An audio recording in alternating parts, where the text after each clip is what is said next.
So we came here mostly because of two reasons. Number one, it's quite an underrated place.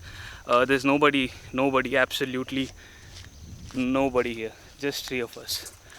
And the second reason is they say it's a haunted place, but apparently the view is really nice. So let's see if we can talk to some ghosts. We'll take some interview.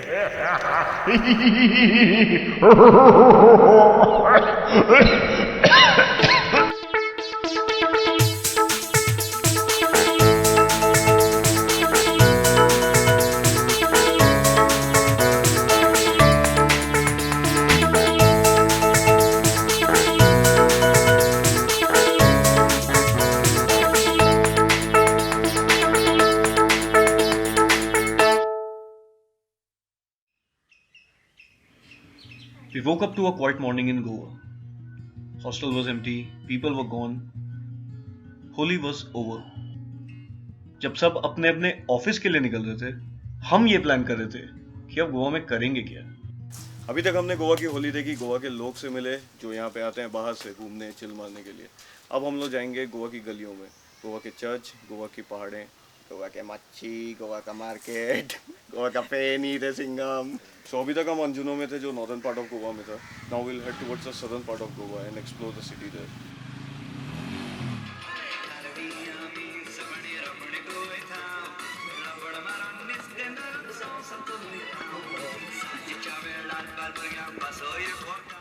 Move ahead and you can see the legendary Bigfoot.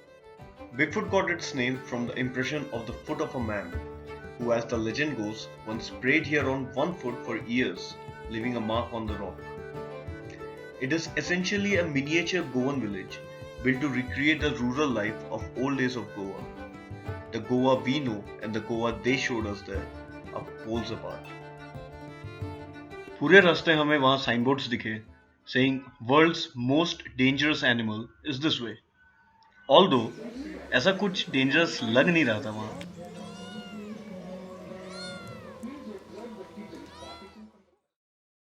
Instead, what we found was a mirror in a cage. These three are the world's most dangerous animals. After Lotolim, we turned back towards north. This time to visit the oldest church in Goa, the Basilica of Bom Jesus.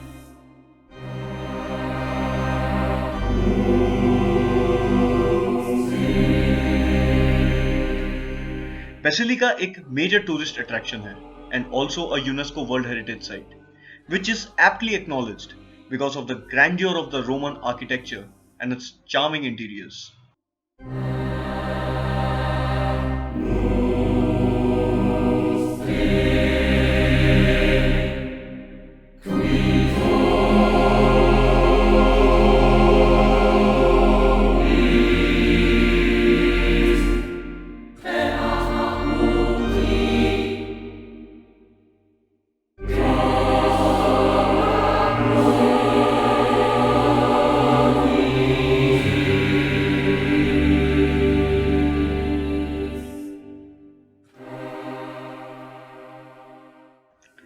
Consecrated in May 1605, Basilica is home to the mortal remains of Saint Francis Xavier.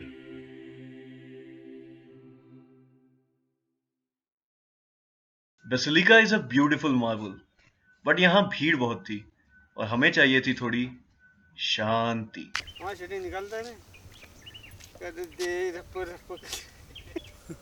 क्या करते हो आप लोग यहाँ पे?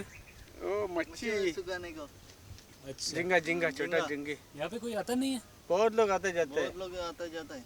वो एक ही एक ही दिन जनवरी 6 तारीख को रात को हाँ। एक ही दिन आने का। जनवरी 1 हैप्पी न्यू ईयर 6 तारीख को हाँ। बड़ा यात्रा। अच्छा वही एक ही दिन रात भर सो जाओ, कुछ नंगा डांस कर, कुछ भी कर इधर, अच्छा कुछ नहीं, एंजॉय इधर लाइफ। यो हम इधर सोते हैं मरे रात को। अभी नहीं, अभी गेट डाला पहला ऐसा The नहीं। event which he was talking about was the day known as the Three Kings Day, which is celebrated on 6th of January every year. But हम यहाँ इस reason से नहीं गए थे. They say it's a haunted place. As you can see, there is nobody here. Absolutely nobody. Just three of us. The name of the place is Three Kings Chapel. The Three Kings Chapel is claimed to be one of the most haunted places in Goa. We came up across dozens of blogs which tell us a dark story of this place. तीन king थे, तीनों की बनती नहीं थी, तीनों territory पे राज करना चाहते थे, तीनों को अपना पावर चाहिए था, तीनों को अपना वर्चस्व जमाना था। तो ये किया कि एक किंग ने बाकी दोनों को बुलाया एक दिन रात को डिनर के लिए। लोग डिनर कर रहे थे और उस डिनर में उसने जहर मिला रखा था। बाकी दो राजा मर गए, लेकिन गांव वालों को जब पता चला तब गांव वालों ने इसे प्रोटेस्ट करने के लिए बाहर आने लगे। ये सुन के तीसरे राजा की भी फट गई और उसने अपनी खुदकुशी कर ली। और आज भी इन दीवारों में कहते हैं कि तीनों राजाओं की आत्माएं भटकती रहती हैं। So, if you want to experience any paranormal activities, यहाँ बिल्कुल मत आना क्योंकि यहाँ कुछ नहीं मिलेगा। But do come here to watch the sunset. Bet your spirit would not want to leave this place.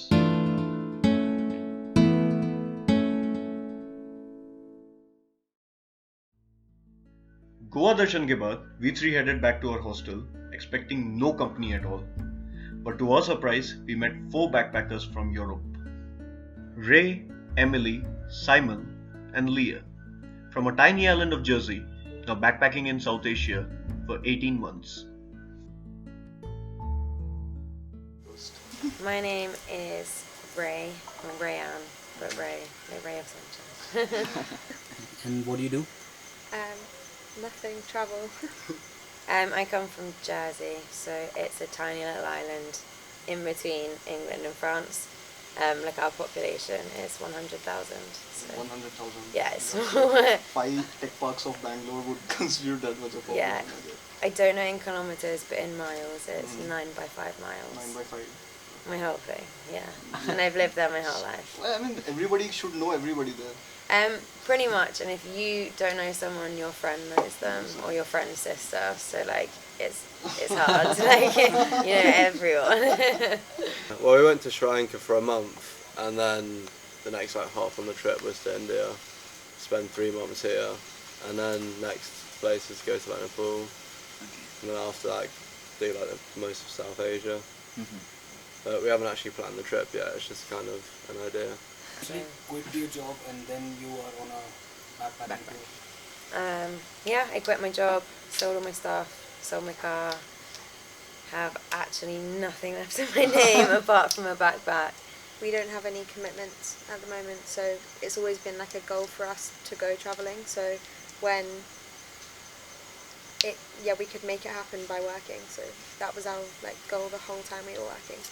What was the most bizarre thing that you see in India that stumped you for the first time? Okay, so one of the first things was the cows, just everywhere, and they're not little cows either. Like that was the first thing because it's scary. The other day I was stood there and my friends were like, "Ray, there's the cow running at me this close behind me," and it's like that is just something I would have never experienced. The driving is insane. There is no logic. We rented a car and I didn't crash, but honestly, I just don't understand. I don't understand how you can do it. Just do it so relaxed. Like, Accustomed to, I think the people are accustomed to it. There's so much population they have to. this is it. I find as well here, like because the driving is more like erratic. Everyone is 100 times more aware, so I haven't seen any crashes or anything. But it was more me. I was worried about like my driving skills. And then my only other thing I'd say is like people selling techniques. Like they are hard sellers over here. They don't let you say no for an answer. I've ended up buying the weirdest things that I just don't need or want in any way, but I just can't say no. Like being English is like crazy polite, and I find it so difficult to say no to people. So I've just got myself into situations, and I've been sat in a shop with 9 people around me, and like jewelry up my arms, and my hair, my legs, people henna, like honestly, just the craziest situations. Guy is crazy. And we also met a solo backpacker who stays here for free in return of her voluntary work at this hostel. When I'm traveling, I'm not really thinking that, I want to go see the sunrise from the cliff. I'm thinking I want to see the culture, the food habits, meet the people, stay for more than a week. So that's how I came up with this concept of volunteering. where I get to stay in a place rent free and What challenges have you faced so far while backpacking, and what do you think that has to be changed? okay. I'm a budget traveler. I don't really travel by air. I take local trains. And sometimes I go in the general compartment. So the problem for me is I want to go to the bathroom. Where do I keep my backpack? So I'm in the bathroom and my backpack is here or here, and I'm trying to it's moving and I'm trying to do my business. Wash my hands. For our final day in Goa, Panchali suggested us to visit a sweetwater lake at Arambol Beach. And beachside lake is something we never witnessed before. So off we were next morning and parked somewhere in the streets of Arambol. We followed a narrow path which led us through shops and cafes of all kinds. And after walking for around 20 minutes, we were finally at our destination. Right now we are at Arambol Beach, one of the beaches in the northernmost part of Goa. You definitely should visit the place. It's a beautiful place. नारियल के पेड़ों के बीच में एक तालाब. Imagine how cool is that?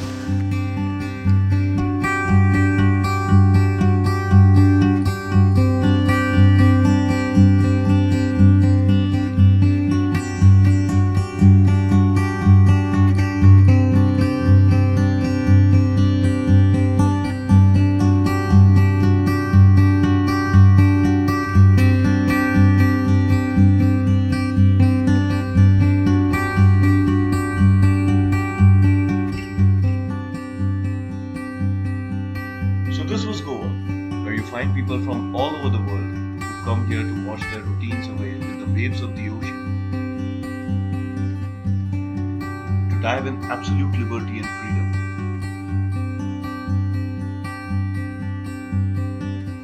To find a lost path. To create memories. So we will come back here again, to the same old places with more enthusiasm, and surrender ourselves to the holiness of God.